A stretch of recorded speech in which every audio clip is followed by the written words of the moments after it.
നമസ്കാരം. പാമരന്റെ ഗീത എന്ന ഈ ഭഗവത്ഗീത ജ്ഞാന പ്രഭാഷണ പരമ്പരയുടെ 26ാമത് ദിവസത്തിലേക്ക് എല്ലാ മാന്യ പ്രേക്ഷകർക്കും പ്രിയപ്പെട്ട ശ്രോതാക്കൾക്കും സ്വാഗതം. അംബേ വന്ദേ ഭഗവദ്ഗീതേ സദ്ഗുണദായിനി മാ ജയ ത്രിഗുണാതീതേ മാ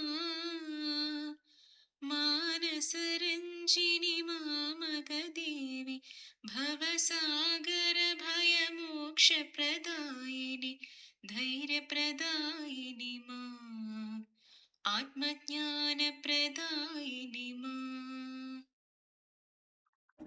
നമ്മൾ ഇന്ന് ചർച്ച ചെയ്യുന്നത് ഭഗവത്ഗീത അധ്യായം 1 അർജുന വിഷാദ യോഗത്തിലെ 21ഉം 22ഉം ശ്ലോകങ്ങൾ ഒരുമിച്ചാണ്. നമ്മൾ ആദ്യമായിട്ടാണ് 2 ശ്ലോകങ്ങൾ ഒരുമിച്ച് ചർച്ച ചെയ്യുന്നത്. അതിൻ്റെ സന്ദർഭം അത് ആവശ്യപ്പെടുന്നുണ്ട്, അതുകൊണ്ടാണ്. അപ്പം നമുക്ക് ആ ശ്ലോകത്തിലേക്ക് പോകാം. അർജുന ഉവാച, അർജുനൻ പറഞ്ഞു, സേനയോരുഭയോർമധ്യേ രഥം സ്ഥാപയമേച്യുതാ യാവദേതാൻ നിരീക്ഷേഹം യോദ്ധുകാമാൻ അവസ്ഥിതാൻ കൈർമയാ സഹ യോദ്ധവ്യം അസ്മിൻ രണസമുദ്യമേ. അർജുനൻ തൻ്റെ സാരഥിയായ അച്യുതനോട്, അതായത് ശ്രീകൃഷ്ണനോട് പറയുന്നു, എൻ്റെ രഥം ഇരു സേനകളുടെയും, കൗരവ സേനയുടെയും പാണ്ഡവ സേനയുടെയും വിന്യാസത്തിന് മധ്യത്തായി, നടുക്കായി നിർത്തിയാലും ഈ യുദ്ധഭൂമിയിൽ ആരോടൊക്കെയാണ് എനിക്ക് എതിരിടേണ്ടതെന്ന് എനിക്ക് നേരിട്ട് നോക്കിക്കാണണം.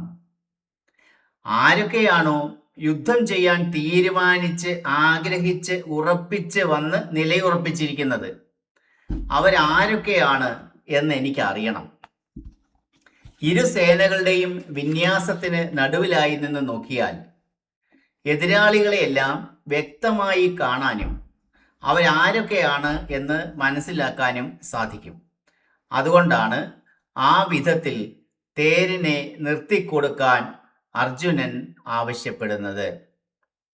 രഥം സ്ഥാപയമേ അച്യുത. മനസ്സുറപ്പുള്ള, ധൈര്യശാലിയായ, അങ്ങേയറ്റം ആത്മവിശ്വാസമുള്ള, അതേസമയം ശത്രുക്കളോട് അമർഷവും പകയുമുള്ള, അവരെ തകർക്കാനായി എന്തിനും തയ്യാറായി നിൽക്കുന്ന വില്ലാളി വീരനായ അർജുനനെയാണ് ഈ രംഗത്ത് നമ്മൾ കാണുന്നത്. യുദ്ധം ആരംഭിക്കുമ്പോൾ തന്നെ ഒത്ത മധ്യത്ത് നടുക്ക് തന്നെ കയറി നിലയുറപ്പിക്കുന്നത് അതിസാഹസികമായ ഒരു പ്രവൃത്തിയാണ്. അസാമാന്യമായ ധൈര്യമുള്ള ധൈര്യശാലികൾക്ക് മാത്രമേ അത് സാധിക്കൂ. അച്യുതൻ എന്ന് ശ്രീകൃഷ്ണനെ അർജുനൻ സംബോധന ചെയ്യുന്നതിനും ഒരു കാരണമുണ്ട്. സ്വീകരിച്ച നിലപാടിൽ നിന്ന് ഒരു സാഹചര്യത്തിലും ഒരു തരിമ്പ് പോലും വ്യതിചലിക്കാതെ ഉറച്ചു നിൽക്കുന്നവനാണ് അച്യുതൻ. ച്യുതിയില്ലാത്തവനാണ് അച്യുതൻ. അപ്പോൾ ഉറച്ച സാരഥിയെയും ഉറപ്പുള്ള പോരാളിയെയുമാണ് നമ്മൾ ശ്ലോകങ്ങളിൽ ഇവിടെ കാണുന്നത്. നമുക്കിനി അർത്ഥങ്ങളിലേക്ക് പോകാം.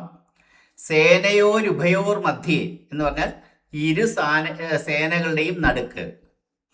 രഥം സ്ഥാപയമേ, എൻ്റെ രഥം നിർത്തുക, എൻ്റെ തേര് അവിടെ നിർത്തുക. യാവതേതാൻ നിരീക്ഷേ അഹം, അവരെ ഞാനൊന്ന് കാണട്ടെ. യോദ്ധുകാമാൻ, യുദ്ധം ചെയ്യാൻ ആഗ്രഹിച്ച്, അവസ്ഥിതാൻ, ഉറച്ചു നിൽക്കുന്ന, കൈർമയ സഹ യോദ്ധവ്യം, ആരോടൊക്കെയാണ് ഞാൻ യുദ്ധം ചെയ്യേണ്ടതെന്ന്, അസ്മിൻ രണസമുദ്യമേ, ഈ യുദ്ധക്കളത്തിൽ, യുദ്ധത്തിൻ്റെ തുടക്കത്തിൽ, ഈ യുദ്ധ ഉദ്യമത്തിൽ, ഈ യുദ്ധവേളയിൽ എന്നൊക്കെയാണ് അസ്മിൻ രണസമുദ്യമേ എന്ന വാക്കിൻ്റെ അർത്ഥം. അപ്പോൾ നമ്മൾ ഇന്നത്തെ ഈ ലക്കം പൂർണ്ണമാകുന്നതിന് മുമ്പ് നമുക്ക് എല്ലാവർക്കും കൂടി ഒരുമിച്ച് നമ്മുടെ കയ്യിലുള്ള ഭഗവത്ഗീതയിൽ ഈ ശ്ലോകങ്ങൾ നോക്കി 21ഉം 22ഉം ശ്ലോകങ്ങൾ നമുക്ക് ഒരുമിച്ച് പാരായണം ചെയ്യാം.